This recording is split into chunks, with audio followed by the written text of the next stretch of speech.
The first thing I'm gonna show you is just without a partner, basic body positioning. If you're sitting square like this, it's gonna be very easy for somebody to tip you backwards. So the first thing I want you to do is adjust and shift out to one hip. So this leg is a little flatter. This knee is pointing up. This leg is going to be used for creating elevation. So we're here. This is for elevation. We're also going to have an underhook on that same side. Okay, so we're dominating one side of the body. We're looking to be able to off-balance the person. The other thing we have to think about here is our head position has to be lower than theirs. You don't want their head in your chest here or in the side of your jaw. So you're actually going to try to put the top of your head in the side of their jaw. That'll make more sense when I show with a person. And then we'd be catching their post and elevating them over, either going diagonal or to a 90-degree angle. If you go to a 90-degree angle, you'll end up in mount. If you go diagonal, you'll end up offloading them and you'll come up in side control. So you can somewhat dictate where you end up after you execute your sweep. From a competitor perspective, it would make more sense to sweep into mount. You're gonna have more points. So if you can do something simple that gets you more points and kind of pads the scoreboard, that's always smart if you're somebody that does point style tournaments. So something to think about, it's good to understand how to get there if you wanna make that happen.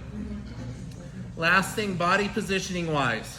If you're sitting here and you have your hip line in front of the line that your shoulders are on, even if you're sitting this way, you're still gonna feel a little off balance backwards, especially if somebody bigger is putting pressure on you.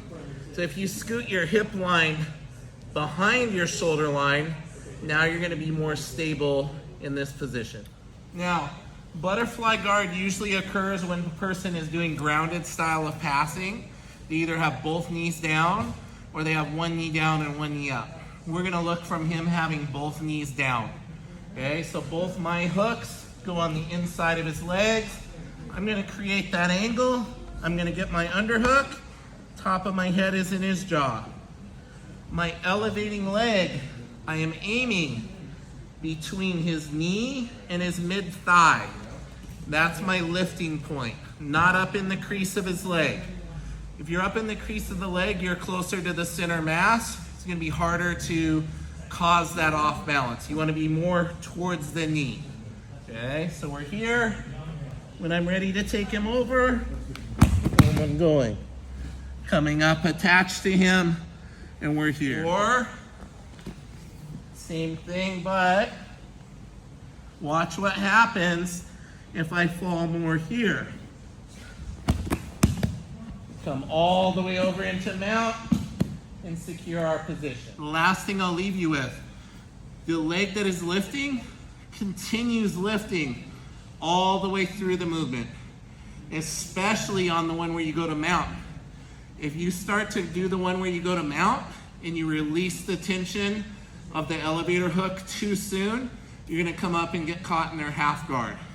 You actually wanna push that hook through and slap your foot to the outside as you come to the top there so you don't get snagged in the half guard.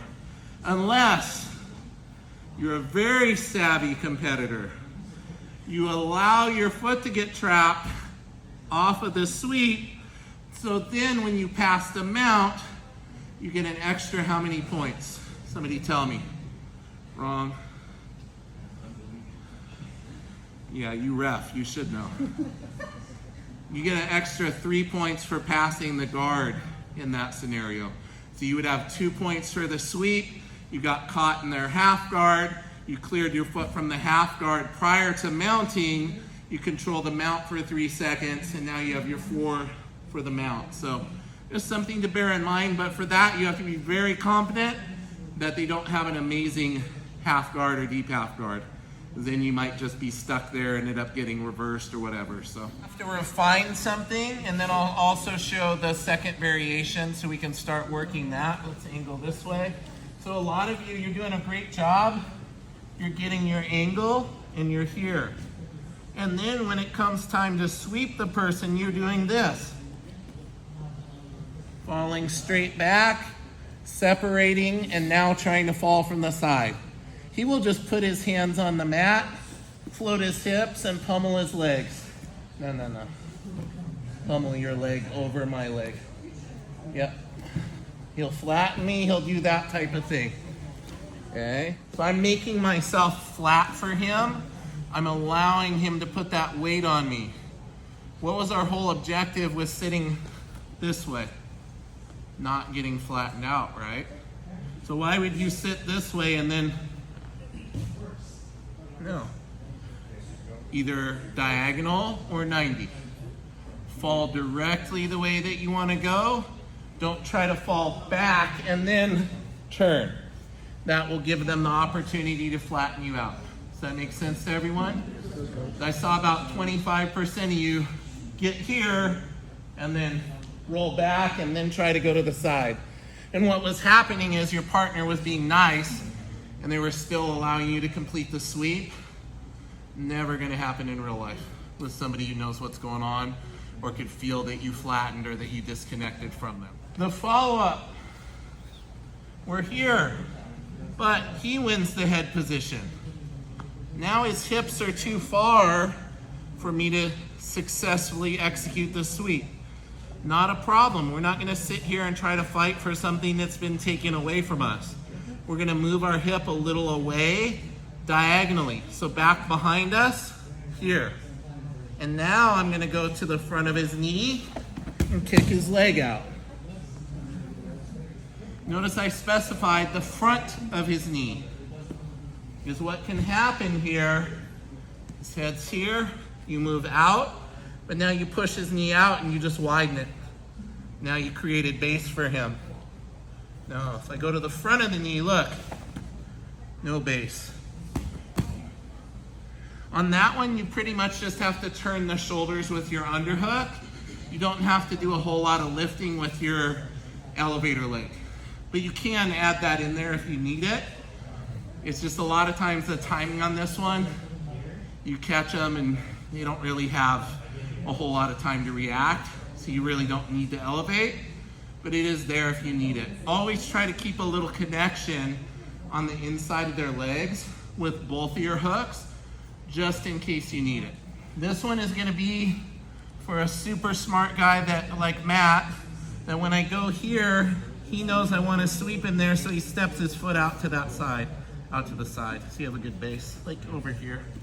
Yeah, he steps his foot out, okay? Because he knows now there's nothing here, okay? So all we're gonna do is adjust. Instead of my head pushing here, it's gonna start to pinch towards his arm, and I'm gonna gather his shoulder. Now, I'm cinching down on his shoulder, I'm keeping this pinch next to my head, and I'm gonna fall towards that side, and I'm gonna use this hook to elevate.